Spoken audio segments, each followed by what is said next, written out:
अस्सलाम वालेकुम क्लास 5, कैसे हैं आप सब। मैं हूं आपकी टीचर आयशा अदनान और ये है आपकी इस्लामियत की क्लास। उम्मीद है आप लोग ईमान और सेहत की बेहतरीन हालत में होंगे और छुट्टियों में विंटर वेकेशंस जो आपकी गुजरी हैं उसमें आपने अपने फ़र्स्ट टर्म एग्ज़ामिनेशन की भरपूर तैयारी की होगी। आज दिन है 11/1/2021, नया साल शुरू हो चुका है और दिन है आज पीर। ठीक है, आप लोगों को पता है कि हमारा रिवीजन वीक चल रहा है, तो हम इस वीक में कुछ नया नहीं करेंगे, बस सिर्फ जो हमारा फर्स्ट टर्म एग्जामिनेशन में चैप्टर्स इंक्लूड हैं उन्हीं के बारे में बात की जाएगी।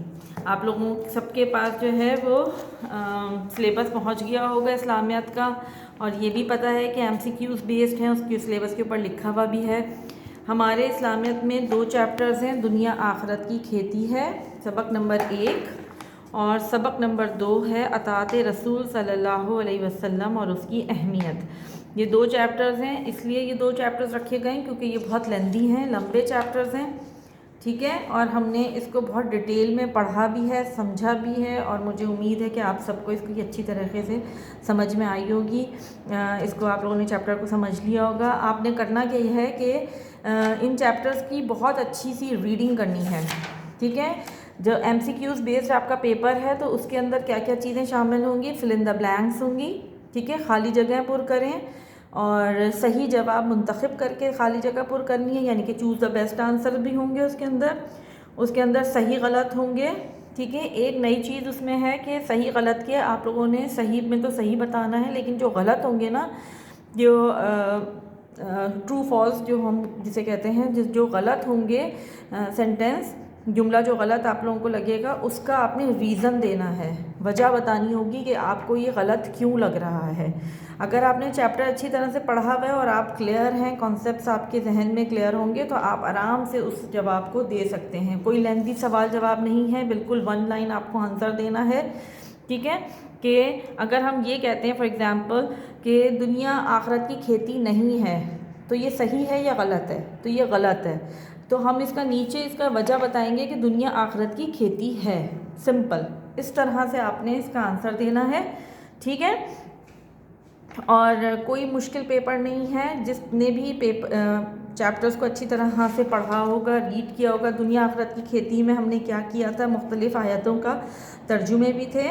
ठीक है, और हमें बताया गया था कि जो कुछ हम दुनिया में करेंगे उसका फल हमें कहाँ मिलेगा, आखिरत में मिलेगा। अल्लाह ने हमें जो है वो दुनिया में किस लिए भेजा है। फॉर एग्ज़ाम्पल, दुनिया हमारे लिए क्या है, एक क्लासरूम है, और एग्ज़ामिनेशन हमारा होता है, और उसके बाद हमारा जब रिज़ल्ट आता है तो वो हमें कब मिलता है, हमें तो रिज़ल्ट स्कूल में मिलता है रिज़ल्ट डे में ना, और हमें दुनिया में अपने सारे अमाल का रिज़ल्ट कब मिलेगा, जब हम आखिरत में मरने के बाद अल्लाह के सामने हाजिर होंगे। और मुसलमानों का ईमान भी इसी पर है कि हमें अल्लाह के यहाँ हाजिर होना है, मरने के बाद दोबारा ज़िंदा किए जाएंगे और अल्लाह के यहाँ जवाबदेही हमसे होगी। हम अपने अमाल का हर अमल का जवाब देंगे अल्लाह के यहाँ। ठीक है, ये सारे एक्सरसाइजेस को क्वेश्चन आंसर्स नहीं आएंगे। ठीक है, क्वेश्चन आंसर्स नहीं आएंगे, ये सब चीज़ें पूरी चैप्टर को बहुत थॉरली पढ़िएगा, बहुत अच्छे से, बहुत गौर से पढ़िएगा। ठीक, ये एक्सरसाइजेस को भी एक नज़र ज़रूर देखिएगा, सारी सवाल जवाब नहीं आएंगे। ठीक है, हाँ, और इस तरह के ना वेब भी कोई ना कोई आ सकता है आप लोगों के उसमें। ठीक है, तो अच्छे तरीके से अपने चैप्टर को देखिएगा। अच्छा, दूसरा चैप्टर है हमारा अताअत रसूल सल्लल्लाहु अलैहि वसल्लम और उसकी अहमियत। अताअत रसूल क्या है, सबसे पहले तो हमें अताअत का मतलब समझना है कि अताअत क्या है। अताअत का मतलब है फर्मा बरदारी और इत्बा। इत्बा कहते हैं फर्मा बरदार, मतलब फॉलो करने को नहीं कहते, बल्कि इत्बा का मतलब है कि बिल्कुल उनके नक्श कदम पर चलना। जो नबी पाक सल्लल्लाहु अलैहि वसल्लम ने फरमाया है, जो उनकी तालीमात है, हमें पूरी की पूरी उनकी तालीमात पर अमल करना है। हम अपनी तरफ से कोई भी चीज़ दीन में ऐड नहीं कर सकते। ठीक है, क्योंकि नबी पाक सल्लल्लाहु अलैहि वसल्लम पर दीन मुकम्मल हो गया। सही, और मुख्तलिफ इस तरह की ये जो आयतें दी गई थी उनके तर्जुमे हैं। सब चीज़ों को बहुत अच्छी तरीके से पढ़िएगा।